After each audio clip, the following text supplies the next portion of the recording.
and welcome to the Feeling Good podcast, where you can learn powerful techniques to change the way you feel. I am your host, Rhonda Borowski, and joining me here in the Murrieta studio is Dr. David Burns. Dr. David Burns is a pioneer in the development of cognitive behavioral therapy and the creator of the new team therapy. He is the author of Feeling Good, which has sold over 5 million copies in the United States and has been translated into over 30 languages. David is currently an emeritus adjunct professor of clinical psychiatry at Stanford University School of Medicine. Hello, Rhonda. Hello, David, and welcome everyone to episode 220. Today we are really proud and happy to welcome Steve Hayes and Jill Levitt to the Feeling Good podcast. As most people know, Steve Hayes is a clinical psychologist and a professor of psychology at the University of Nevada in Reno. He's the founder of Acceptance and Commitment Therapy, or ACT, a popular evidence-based form of psychotherapy that uses mindfulness, acceptance, and value-based methods. He's the author of 46 books, including Get Out of Your Mind and Into Your Life, and his new book, A Liberated Mind. And Jill Levitt is, as so many Team CBT therapists know, is a licensed clinical psychologist and the director of training at the Feeling Good Institute. She has over 20 years experience providing cognitive behavioral therapy, and she's written or co-written several scholarly articles in the areas of obsessive compulsive disorder, post-traumatic stress disorder, and panic disorder.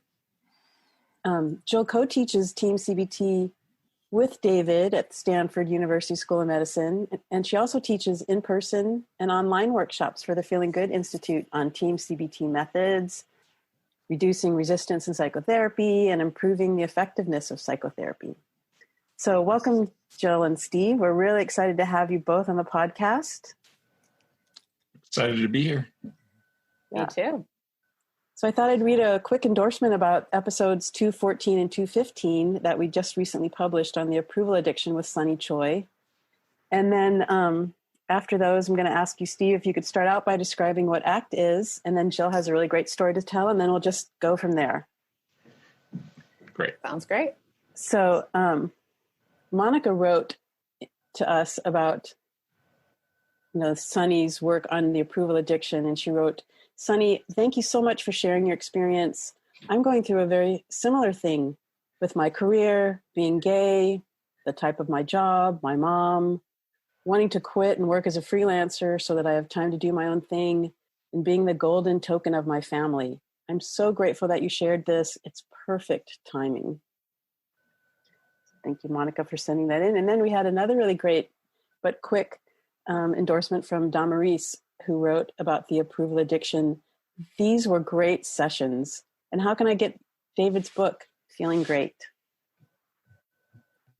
Just order it on Amazon and order Steve's new book, Liberated Mind, at the same time. Great. So, Steve, can you start off by describing what ACT is? Sure.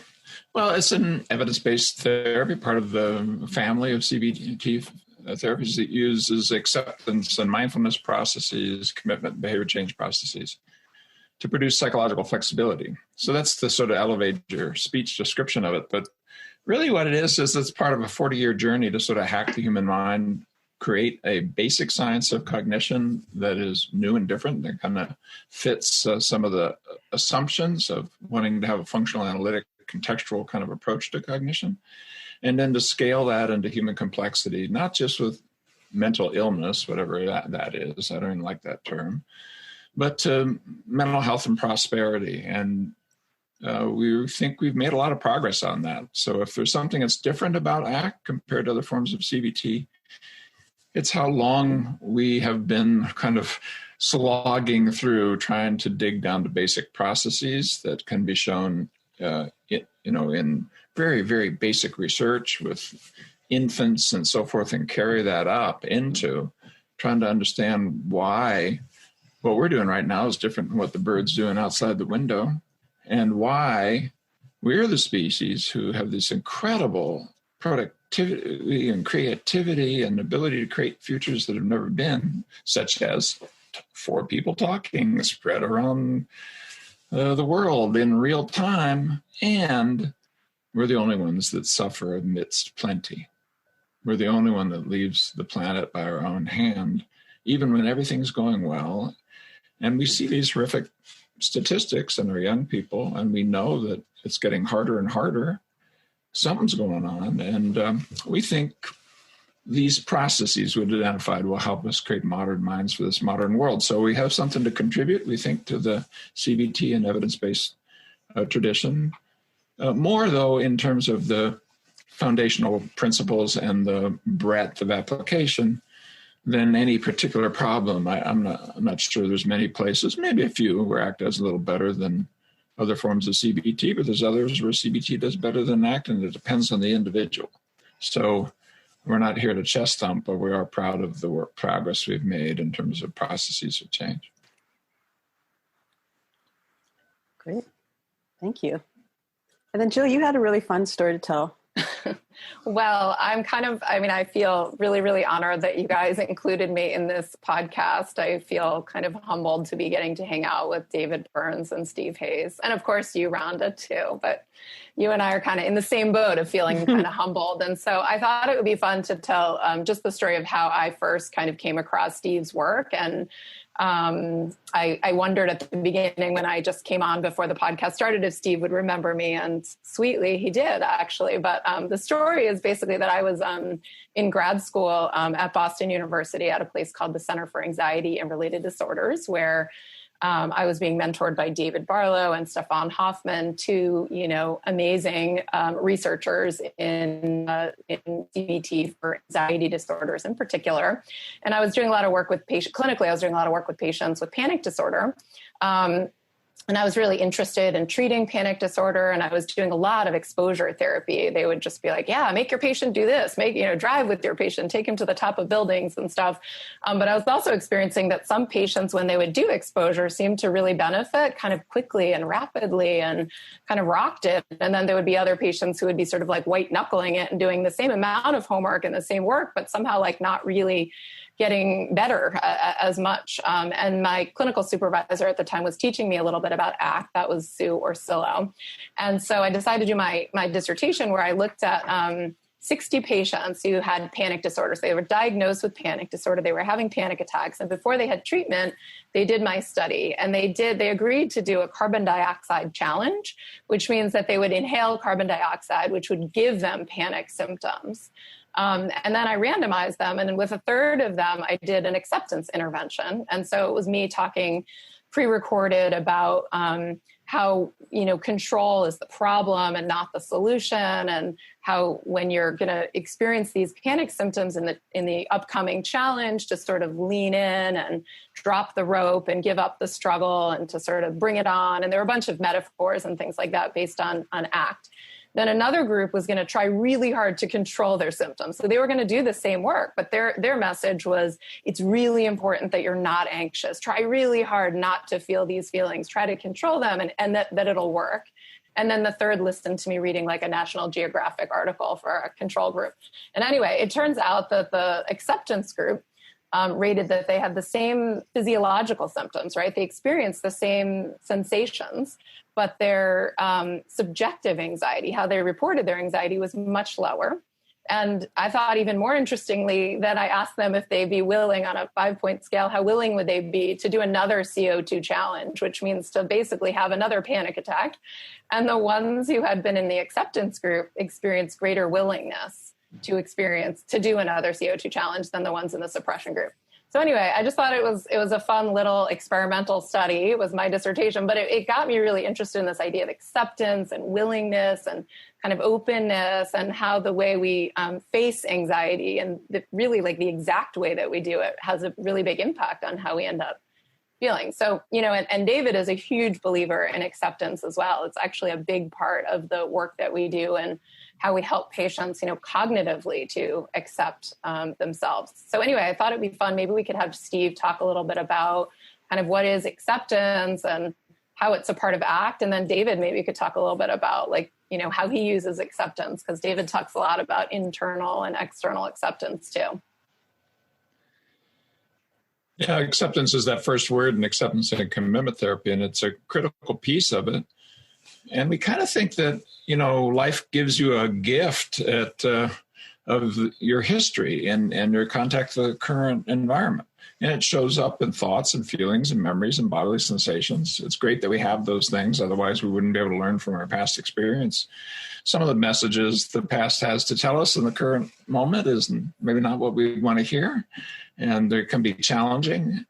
But acceptance, the way we mean it, is to willingly take in, to receive the gift that's offered. It's not tolerate, resign, give up. You don't have any alternative. You might as well. It's nothing like that. It's more like what happens if you give a precious gift to somebody and you find yourself saying, still in English, barely there, but here, will you accept this? And what you mean by that is, this is such a gift. I'm asking you willingly to receive it, to actually take a choice to receive it. And life asks us that of us constantly with what it gives us in the present moment. Will you receive this information? Will you see the opportunity? Will you take that compliment? Will you appreciate the connection with another person? But it also means, and will you remember that time when you were abused and how important that tells you that relationships are to you, the kind that are loyal and trustworthy? And so the analytic judgmental part of our mind says, no, I don't want that. I don't want that. But it's the same part that says, all I want is sugar soup.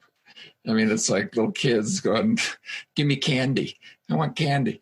Well, that's not what's good for us, frankly. And if we're wiser in our wiser moments, we know.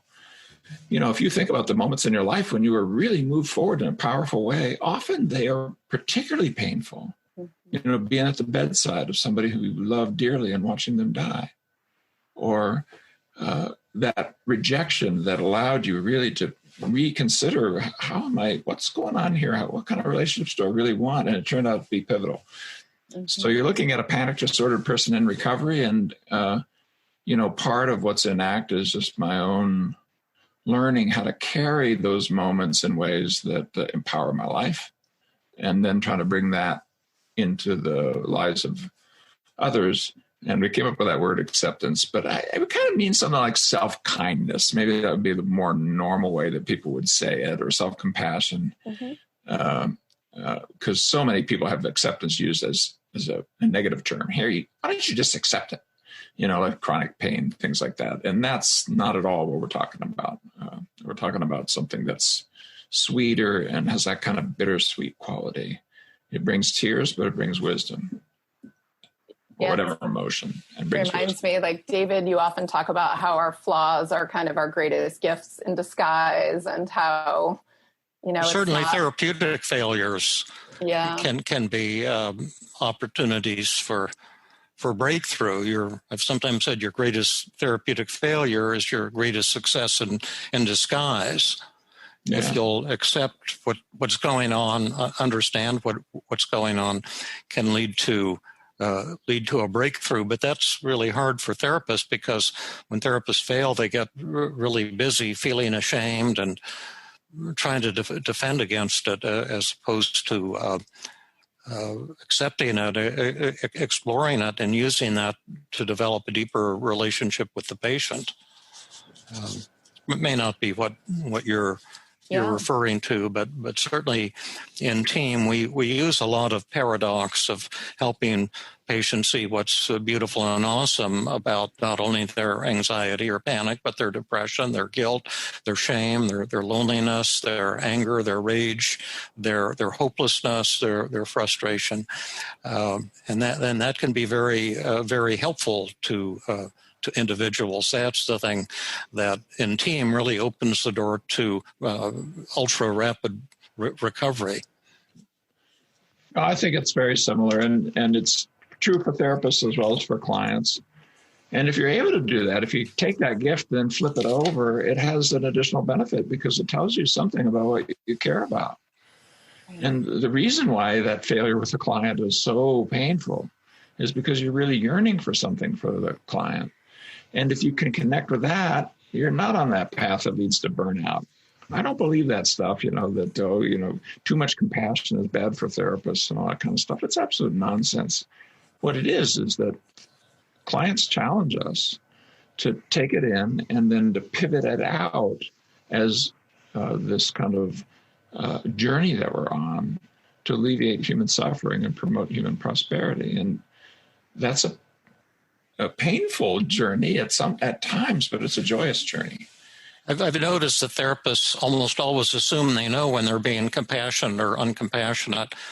But my research has shown that therapists' perception of how they're coming across to patients is not correlated with how the patient sees them. And so we measure empathy at the end of every session with extraordinarily sensitive scale. And most therapists, when using this scale, find they fail with every patient at every session. And this is challenging to therapists. It's threatening. And I'm wondering if you use empathy assessments to test your perceptions with your patients and to see how. We do. Well, we have a measure, and I think a workshop I saw with you long ago kicked it off. I mean, probably 20 years ago. Yeah, I remember that vividly.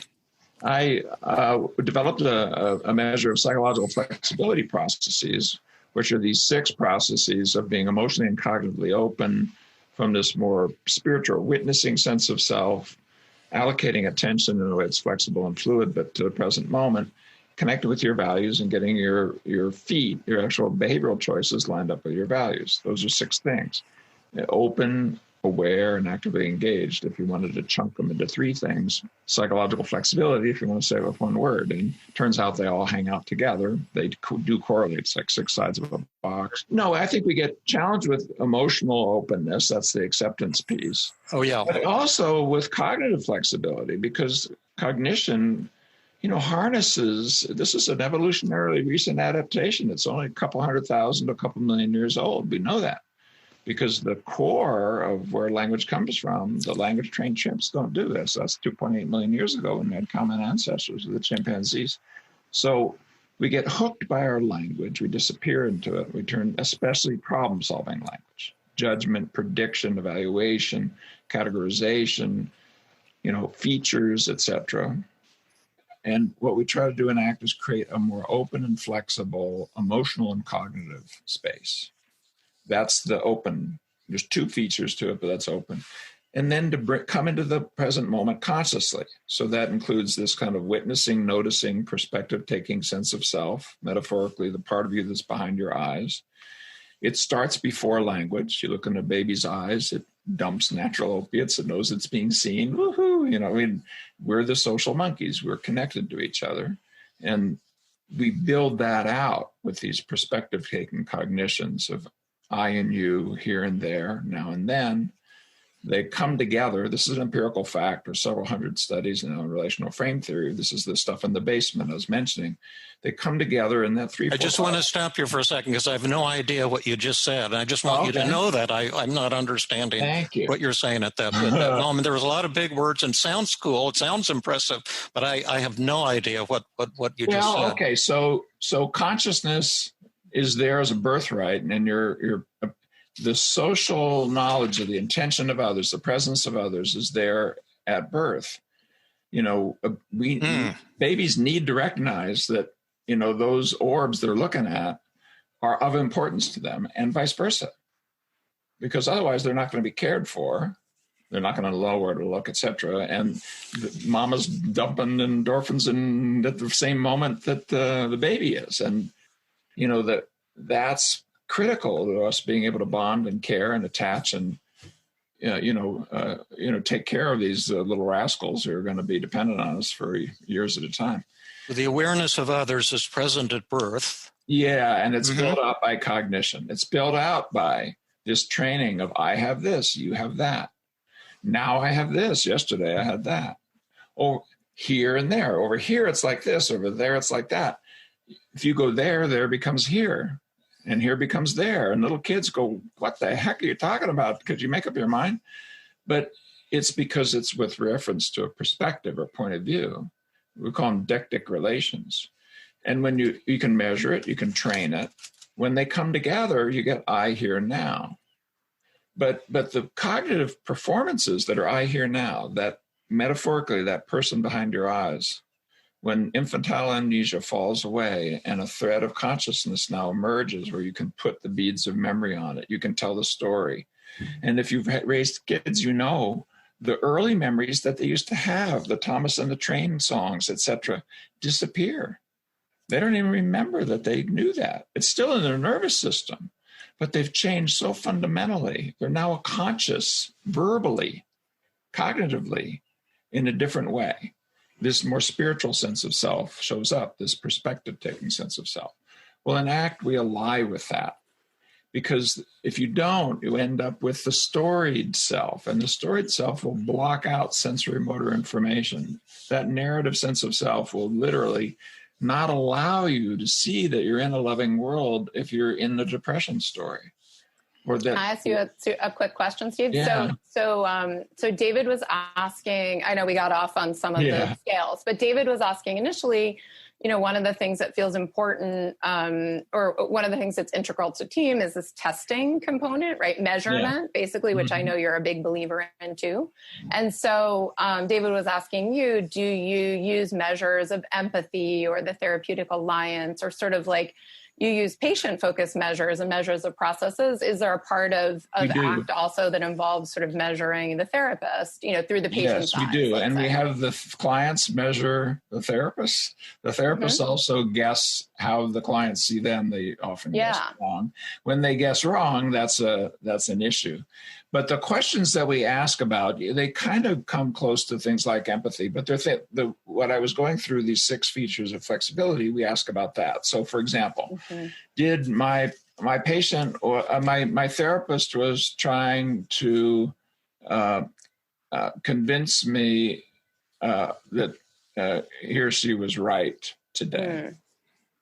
That's a major problem in an ACT model. If a client says, I felt as though what I needed to do is believe in the therapist's perspective. Right.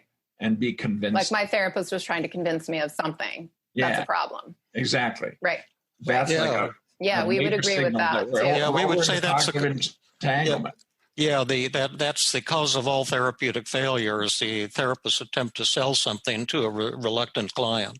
It harms the relationship, and it also models the wrong kind of approach, because what you want is the client themselves to have all of these self-loathing and self-doubts and all this kind of stuff show up, but with a sense of separation and equanimity. It comes from their history. They've been told by their parents sometimes that they're losers, or, that's going to echo in your brain for the rest of your life. There's no delete button in the nervous system, but can you step back and have some kindness towards that? And then use what's useful, leave the rest. That kind of distancing element that's in classic Beckian CBT, that noticing.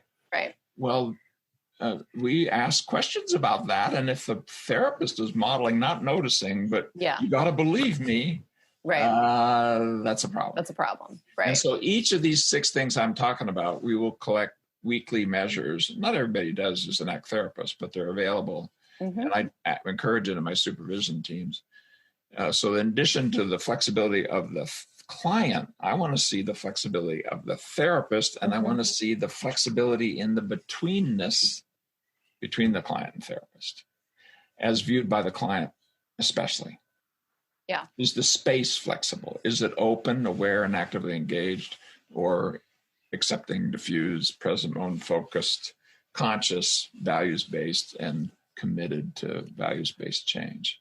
If you want to do all 6. I think you just said in part of what you said, not all, was I want to see increased flexibility in the therapist and in the client. Yes. You just said that. Now, I don't know what this flexibility you're referring to is. You've explained it a lot, but I haven't understood any of your explanations. That's my flaw.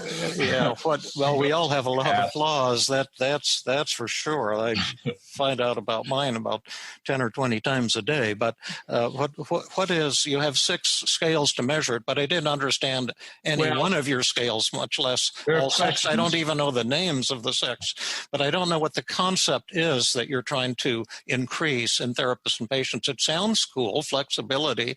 There are probably some depressed patients who are, very flexible and rigid about certain ideas. I'm no good, I'm a loser, and others who are much easier to pop out of that, I suppose. But what is this measure? It's cool. You're creative, and it comes out of your amazing basic research. But simple guys like me, I've been hearing about it for years, and I still don't have the slightest idea of what you're talking about. Well, and I've had at least 10 colleagues try to explain it to me too. Jerry Piaget, Danielle Levy, really high-powered people. But I'm a slow learner.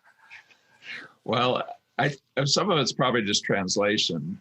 But some of it is that it's a long, you could say it in a sentence, which I tried to do, but it's a long sentence, and you always have to slow it down and hear it a couple of times. But I think it'll shock you every time you go over 10 words. Yeah. It's kind of like 6 sides of the box, and each side is important, but only if you bring them all together, then there is one strong thing. So it's one strong thing called psychological flexibility, but it has 6 aspects, and you can arrange them into 3 groups of 2. One of the things that's interesting, before I try another way to do it, they have flip sides. So when you mess them up, when you take what you're yearning for inside each of those and you mishandle it, those are inflexibility processes.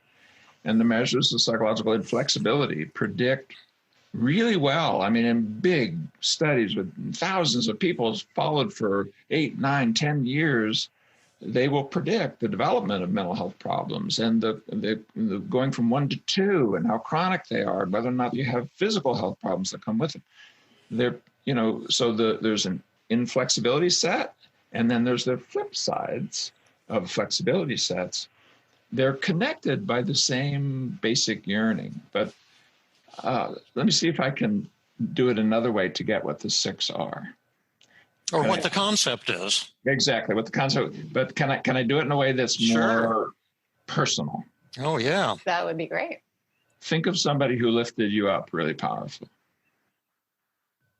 Just somebody, it could be anybody, but somebody in your life who empowered you in a particular way. Don't say who it is, and kind of just picture what it was like to be with that person.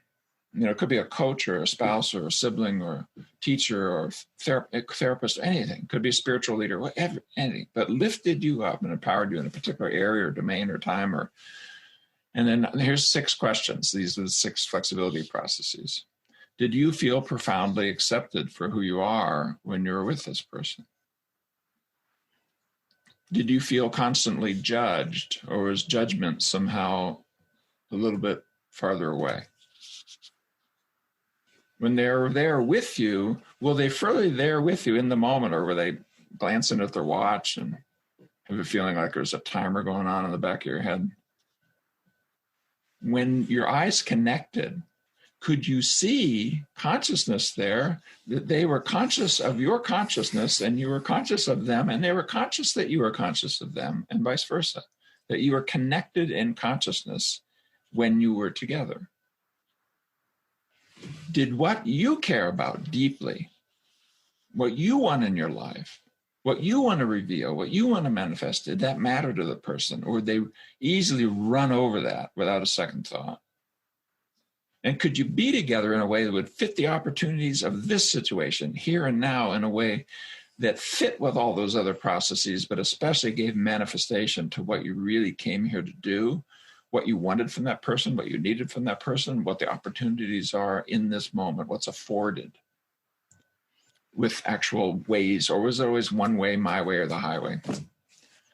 I've got my answers, but maybe you want to get Jill's answers. You probably wouldn't want mine. You may be the first person, David, to bust my system. Yeah. Well, the people who lifted me up all turned out to be con artists. Oh, no. You poor man. But I try not to advertise that too widely. That hurts. But how did you deal with that? Who lifted you up when you saw that? Who lifted you up from that? I kind of had to do it myself and, do my own thing, and suddenly found myself surrounded by wonderful people like Rhonda and Jill and tons of other brilliant giving. Okay, so I suggest you pick Rhonda and Jill Jill would be a good one. Yeah, Rhonda would be a good one. Yeah, then you get the opposite answers. Yeah. Right, because really lifting you up means making you feel good, right? And so it'd be hard to imagine. Well, making you live good. And sometimes you don't feel good because sometimes the people who love you most, I got to tell you something. Right. And it's a hard message. Yeah.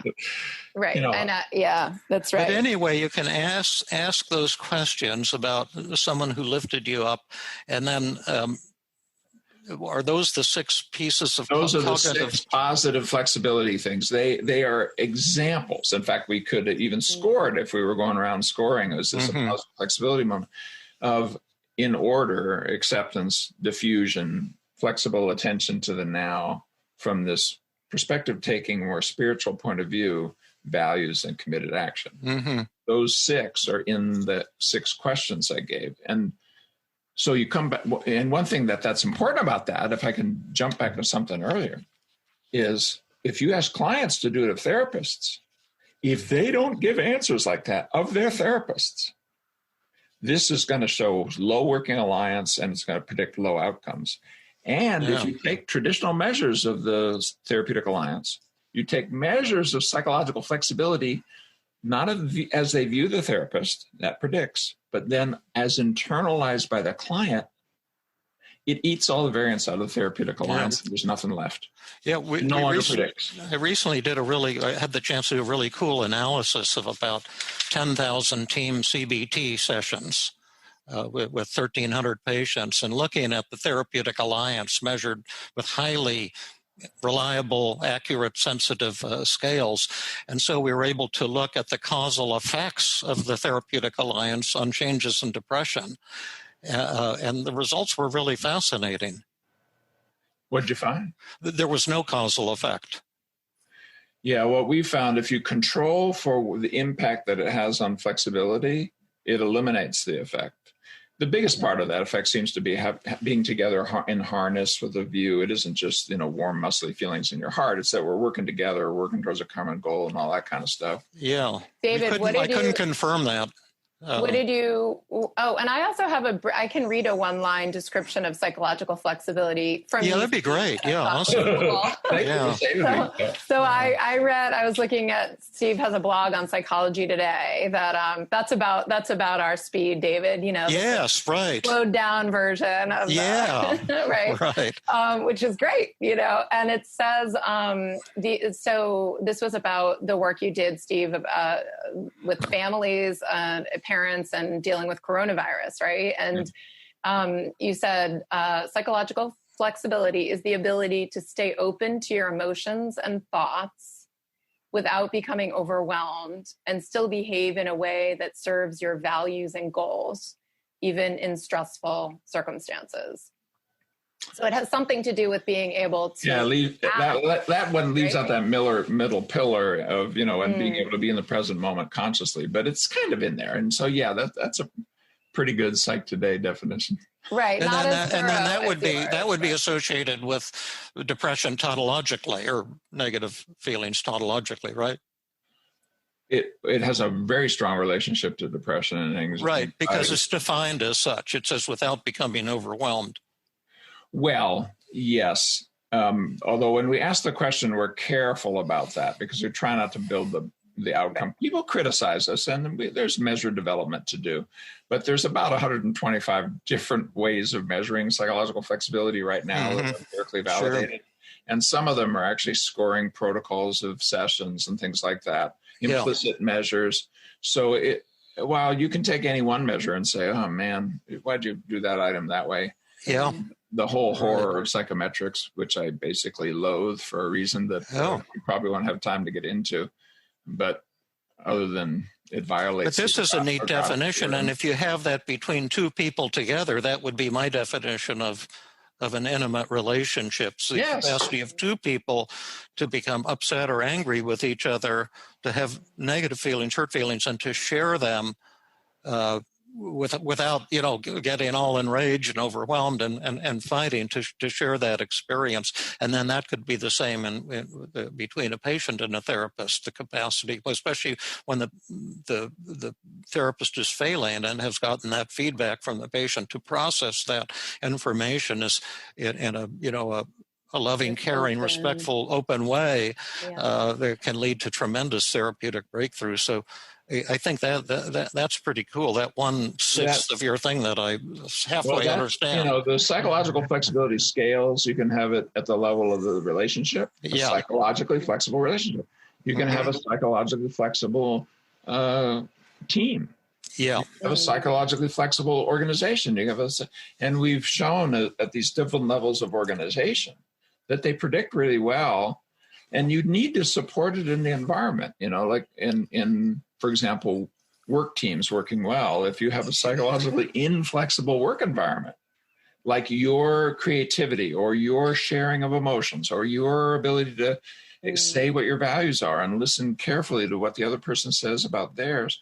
If you're in an environment that's produce, we don't give a damn about how you feel and what you think. Yeah. Produce. You don't get any of the positive benefits of psychological flexibility in the prosperity that happens in the workplace. Now, I love what you're saying, and maybe you can make me a convert here in about 30 seconds. I'll write an article from confusion to convert. but I'm in a work relationship with several fellows and women, and we're having a fantastic time. It's like unbelievably heady and rewarding. And it's kind of like what you're saying, that, occasionally we'll have negative feelings and get pissed off and talk it over, but always brings us closer together. There's a really positive spirit of just excitement every time we get together and we're creating things, and it feels amazing and heady, but it doesn't seem to be a problem to have negative feelings, from time to time, either tease each other about that a little bit sometimes. So now my question would be, so I see that's a beautiful thing, and to have with yourself too, to be able to get upset. When I get upset, which is rarely, I don't think it's more than maybe 4 times a week or something, but I just tell myself, David, you're telling yourself you're going to feel miserable forever, and that's a hoax.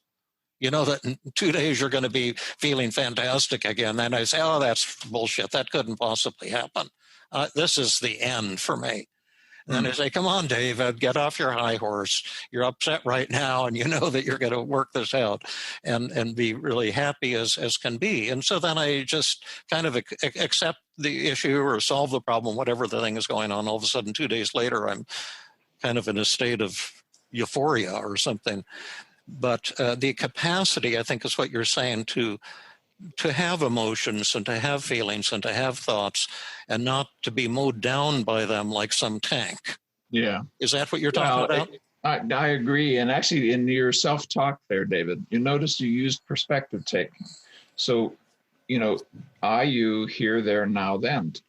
It's person, it's place, and time. When you say, come on, David, you now have sort of stepped outside the system and you're looking back. Yeah. Sure. And that's a huge, I think that's a huge part of both of your therapies, because we do, with the kind of CBT that David does, it's like actually a ton of role playing. Sure. And one of his favorite methods is called externalization of voices, which, like, you can even just hear in language, is literally that very thing. It's like taking a step back. It's looking at those as your thoughts rather than fact, right? Yeah, which is exactly what Steve is talking about with that perspective taken. Yeah, and either ripping the thoughts to shreds or accepting them, or both, a combination of both. That's why I've always been against acceptance, because it's only half of the picture.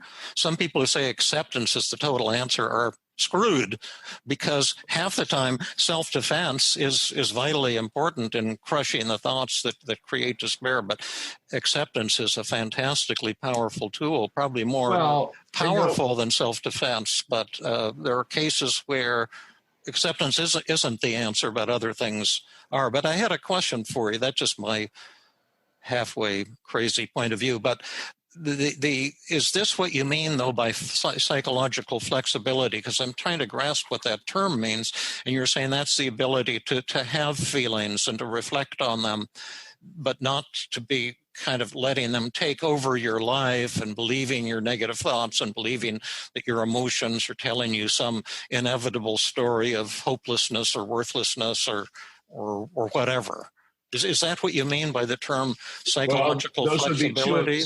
Those would be two of the 6 processes. Those are the open processes of sort of backing up from your thoughts, but not in a dissociative way, just so that you can see them as they are, and to notice your emotions, your memories, your body sensations. Then take the attentional flexibility that shows up because of that. To come into the present moment and what inside and out, what's going on, and notice that you're noticing. Mm-hmm. There's this conscious human being that is beyond categorization, this ineffable I hear nowness that just is. The non-existent self you're referring to. The what? The non-existent self. Exactly. Yeah. The no thing self. The everything, nothing, there's 100 different names for it because it doesn't seem like an it. So you have to keep coming up with a name and then you say, that's not what I mean.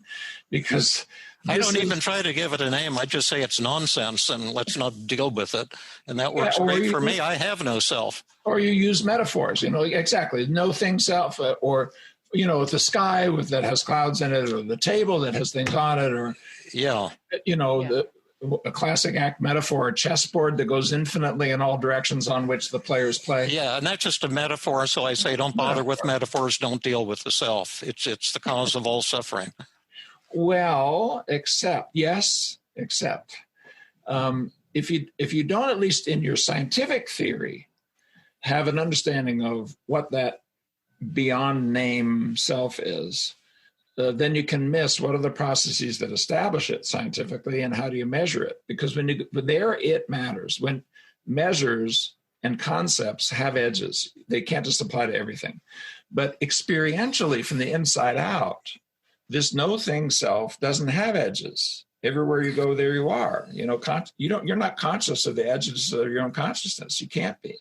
Right. And so the clinical language and the experiential language has to allow this kind of expansive sense of self, this no thing self, and just avoiding the name might be helpful.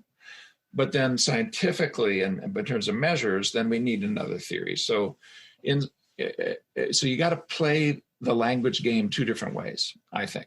And that's in the ACT work. We have a very robust science of self. And the cool thing about it, can I just give you an example of kind of some cool things we can do? Like you could take a kid who doesn't have that sense of self, let's say. And one of the things that's not fully worked out that we do are things like this. I have a pair of glasses. You've got earphones. If I were you and you were me, what would I have? Now I have glasses and you have earphones, but yesterday I had a book and you had a pen.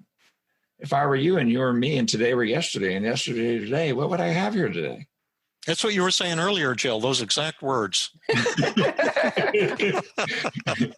My point being, when you have a drilled down concept of how time, place, and person comes together into the no-thingness of awareness that builds out on a nonverbal process. We come in there already, but it turns into something else with language. Then you have cool ideas about how to measure it and cool ideas about how to train it.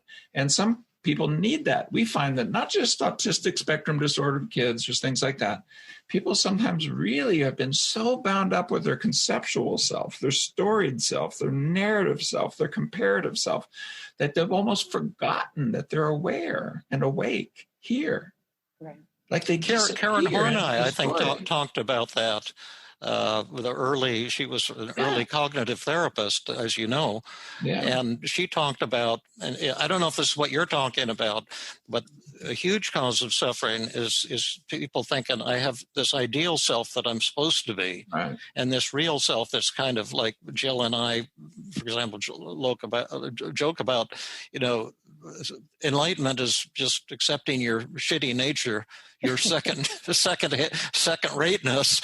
Okay, do you want to be part of the like happy mediocre club? Yeah, exactly. We like to hang out with the happy mediocres, or sometimes unhappy mediocres. Mediocre people. And get rid of that ideal self that's causing you so much unhappiness. Is that the kind of thing that you're talking about? Yeah, we want a sense of self that doesn't foster attachment, clinging, storytelling, comparing, conditionality. I'll be okay when. Right. Oh, please. You can't start from where you're not and go anywhere. Yeah. You start from where you are.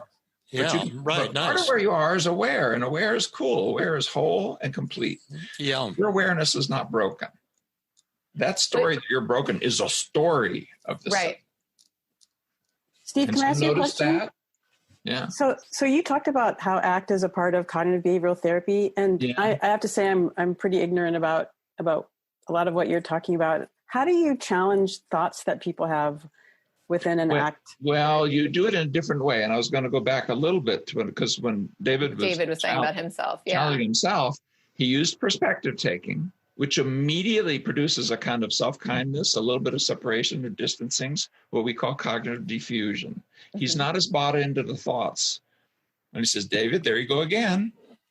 Right. And we do that. We actually have people, and we tell people to give the mind a name, like mine is named George. So when my mind's giving me stuff, I say, George is doing it. Thanks, George. I got this covered.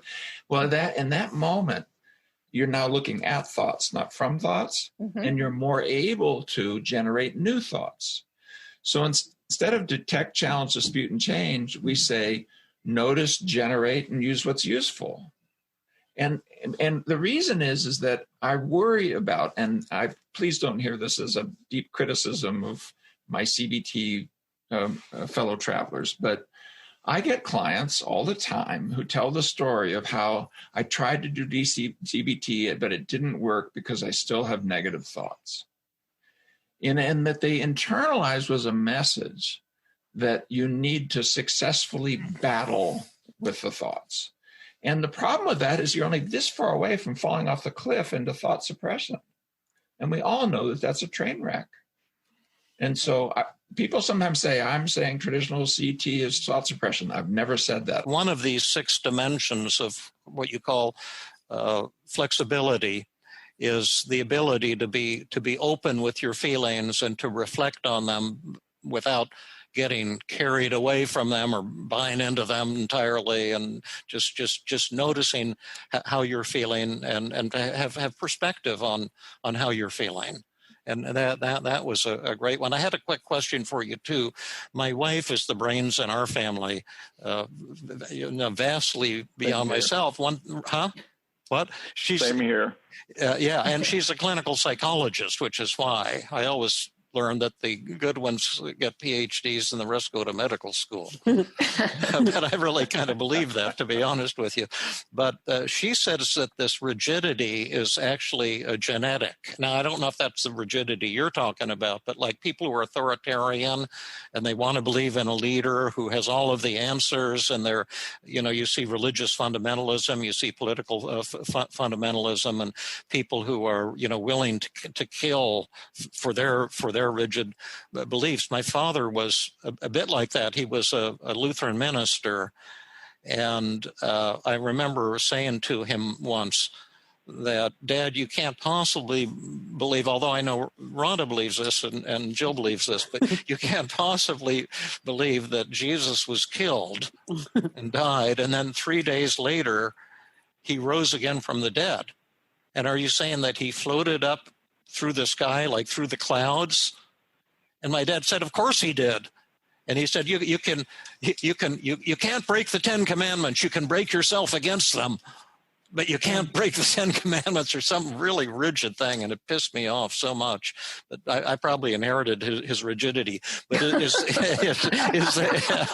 that what you're talking about, Steve, in terms, or is it a different construct, or are they overlapping constructs?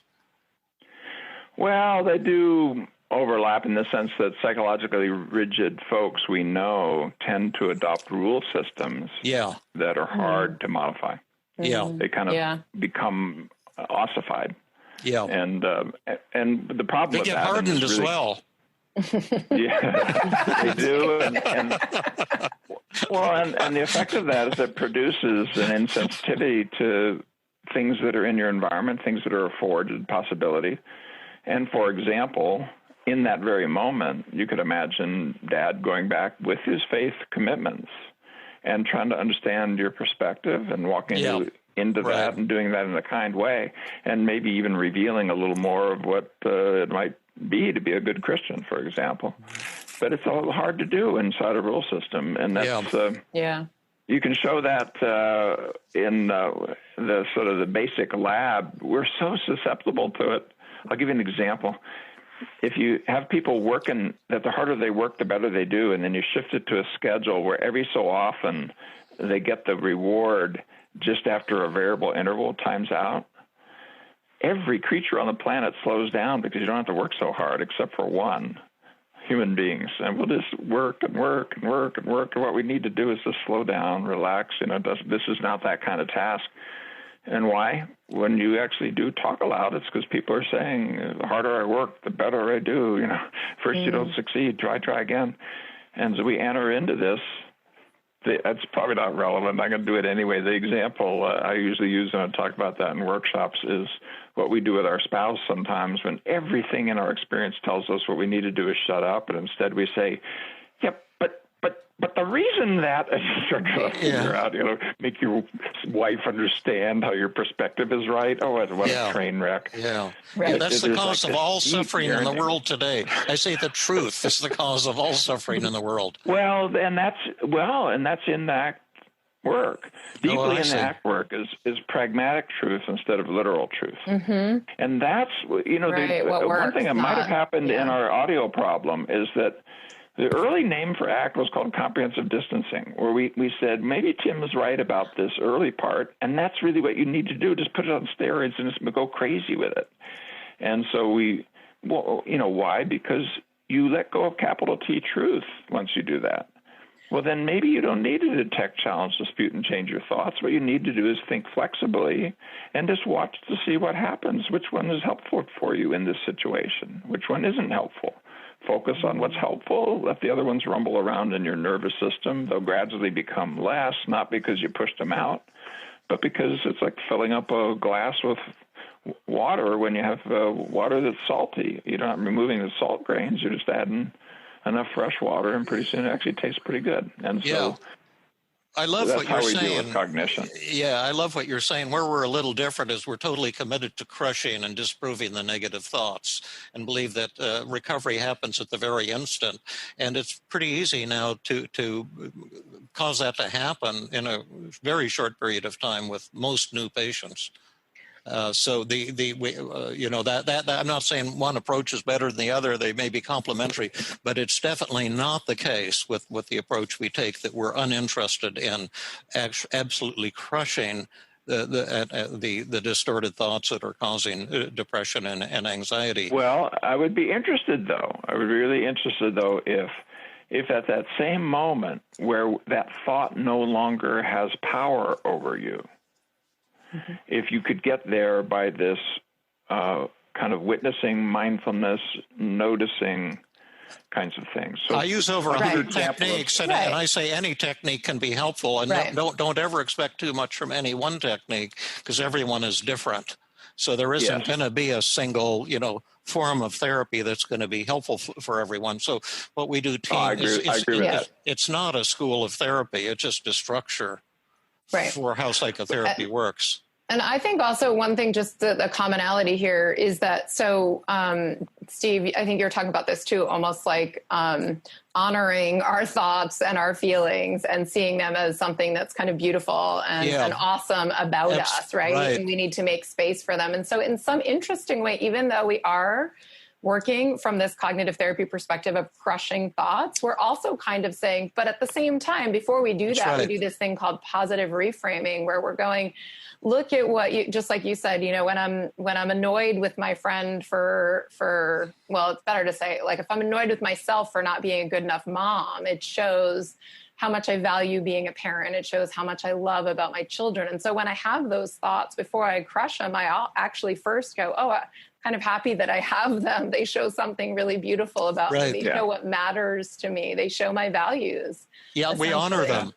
And the moment the patient is no longer ashamed of their symptoms, but are proud of their depression, they're proud of their shame, proud of their rage, proud of their hopelessness, proud of their anxiety, seeing all the beautiful and awesome things about those feelings.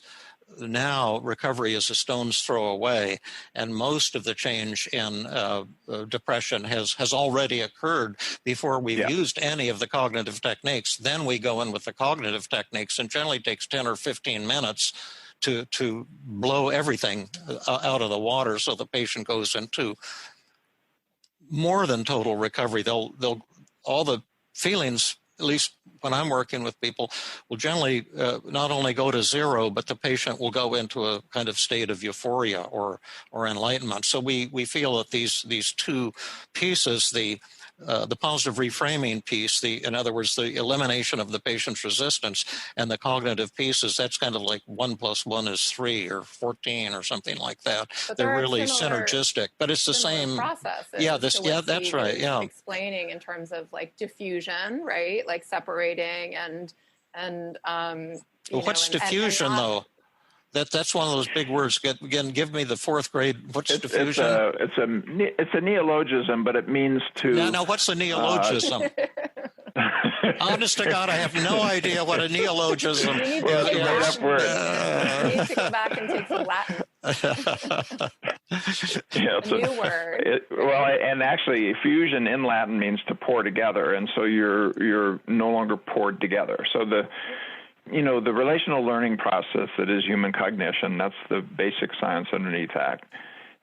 We go after the functions of that relational learning in such a way that you still have the concept, but it doesn't have the impact. So it's kind of metaphorically like taking apart sugar, water, and lemons, and it's no longer lemonade. When you notice that you're thinking a thought, and you have some compassion for it, and you kind of witness it, and you see inside it some of these values functions, that it shows a yearning for something. I'm trying to understand why, because I'm trying to do something. What?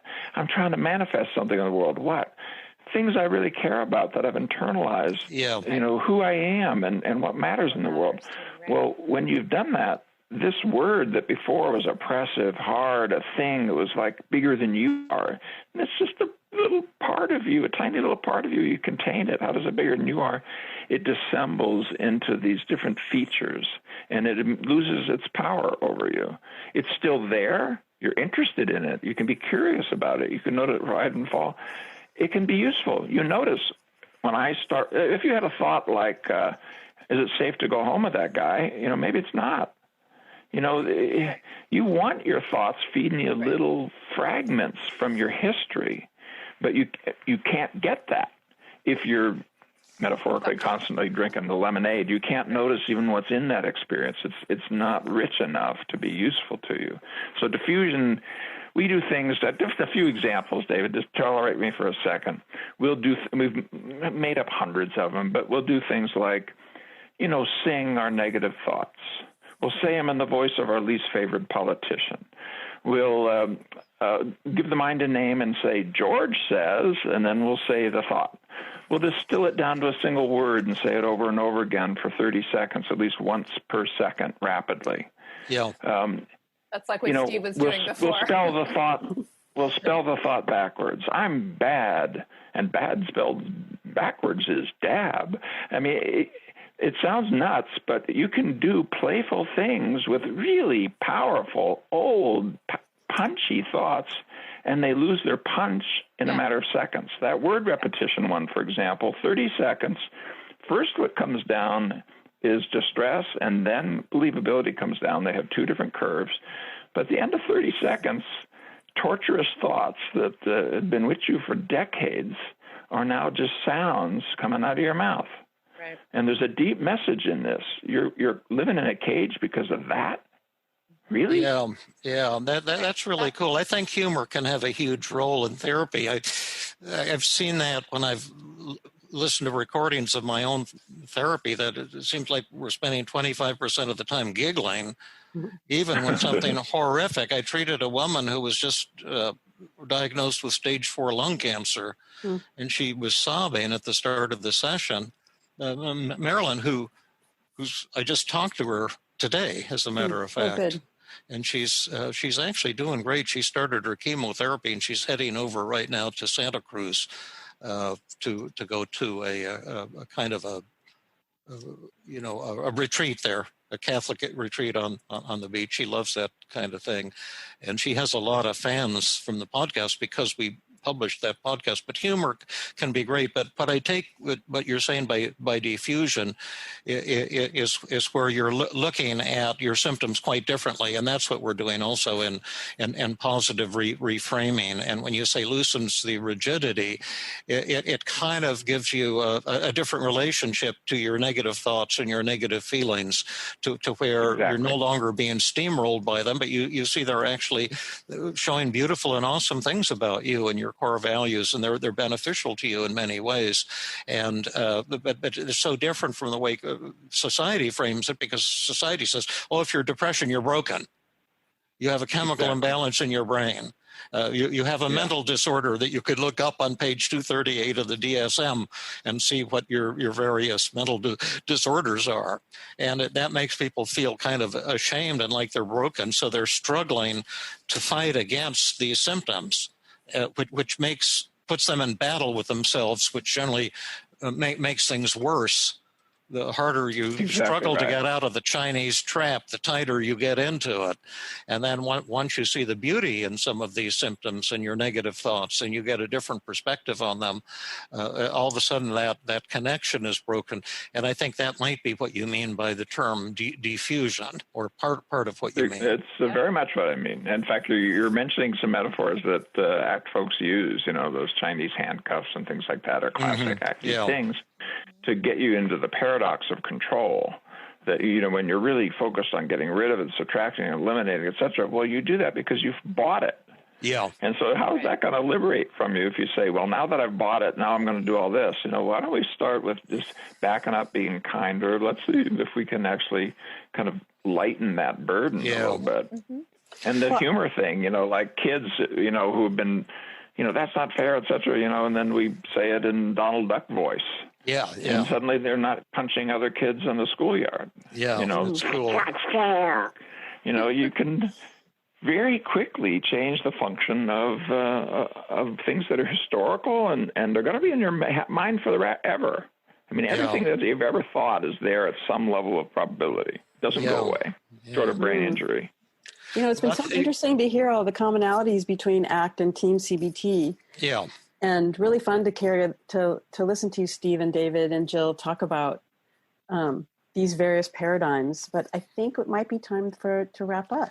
Right. And we've covered 2 of your 6 pillars that were the basis of ancient Rome. I haven't spent so much time on values, we'll have two more podcasts ahead. We'll hear about the other 4 pillars, but it's been great having you. I have one last question. It's pretty stupid, and Rhonda will probably have to edit it out. Okay? We like stupid questions. When your PR person contacted me to come on the show, she was talking about how you had a panic attack, and then you went to therapist and had very dorky therapy, which was clear to me, and then decided to start a new school of therapy. At the same time, you had attended, and you're going fuzzy on the screen right now, by the way. I know, I see it. You attended my workshop in Reno, where I was showing you a video of like a single session cure for panic disorder. And I think panic disorder is the easiest disorder to treat.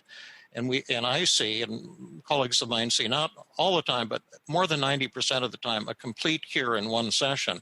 So I was curious why you created a new school of therapy rather than just using something you saw on video, which is extraordinarily powerful and effective. Now, I know that's a stupid question. I know the answer will embarrass me. Well, but I just had to ask because I've been wondering for a full year. It's because I'm an old man, David, and you're talking about the low point of my life, which is in 1981. So you're talking about something that's 40 years ago. And, I applied what I knew. Yeah. I knew about Beck. I knew about Ellis. I knew about Barlow. I knew about direct exposure. I knew about Skinner. I applied that. I get it. You're looking at an old hippie. It wasn't until I went back to Hippie Hill and the Eastern Commune I used to live on and so forth that I got some traction. But I had to reach a low point. I had to spin down over 3 years to the point that I couldn't give a lecture to 5 undergraduates. Oh, wow. Fantastic. Well, I'm touched and I feel closer to you now. Yeah. I would like to hear your story about your con men. One day. Someday we'll maybe David's share. David's got some good hippie stories to tell you, too. Well, that was very moving, Steve, that, you reached a low point and then. Yeah, what you just said was so beautiful. Yeah. It was so moving. Yeah. Yeah. Thank you for sharing that with us. Well, and that was so curious to me that these things outside of the science tradition were so powerful that I've spent 40 years trying to figure out what was that and then bring it into people's lives. The last thing I want to say is if you ever have a chance to hear a lecture by Stephen Hayes, do it. He is the rock star of psychiatry and psychology. And it's like watching an MTV thing. Now, when I hear your lectures, I have no idea what you're talking about. I couldn't say one thing at the end that would make sense. But I know I've been in the presence of greatness, and you're such a fantastic showman. And I just have to tell you, I have intense admiration, not only for what you've created, but for your charisma and the fantastic work that you've done. Well, I probably replicated the confusion here, but I do have over my shoulder a book that I worked for 11 years on. And so if people are interested, I hate to be selling a book, but there it is. And if they want to go to my website, they can get a liberated mind. And that would be like for a layperson, right? That's for a layperson and therapy folks, but it tells the whole story. Yeah. That 40-year journey. Oh, that fantastic. Science story and personal story has a lot of my autobiography, but also the techniques that you can use. So it's a mixture of self-help and thinking. So if you want a bigger, better dose of Stephen Hayes, a brilliant, fantastic pioneer, a creative genius, you go to Amazon or your bookseller and look up a liberated mind, and there it will be for you. And if you go to stephenchayes.com and say, yes, please send it to me, I'll send you a little 7-email mini course on ACT. So if I was completely incomprehensible, you can get it for free there. Beautiful. I do put you on a list, but it's a one-click opt-out, so I'm not going to spam you. Yeah, lovely. Wow, thank you so much. Yep. Okay, and thank you, Jill. You were your usual beyond brilliant and incredibly gracious at the same time. And it's just so much appreciate your joining us. And Rhonda, I admire you so much and love you to death. And thank you for just being your bubbly, wonderful self. It's my pleasure. And my honor. Pleasure. My honor, too. Bye. Bye. Take care, my friends. This has been another episode of the Feeling Good podcast. For more information, visit Dr. Burns' website at feelinggood.com, where you will find the show notes for this episode under the podcast page. You will also find archives of previous episodes and many resources for therapists and non-therapists. We welcome your comments and questions. If you want to support the show, please share the podcast with people who might benefit from it. You could also go to iTunes and leave a 5-star rating. The theme music is Gypsy Jazz in Paris, 1935, composed and performed by Brett Van Donzel. I am your host, Rhonda Borowski. We hope you enjoyed this episode. I invite you to join us next time for another episode of the Feeling Good podcast.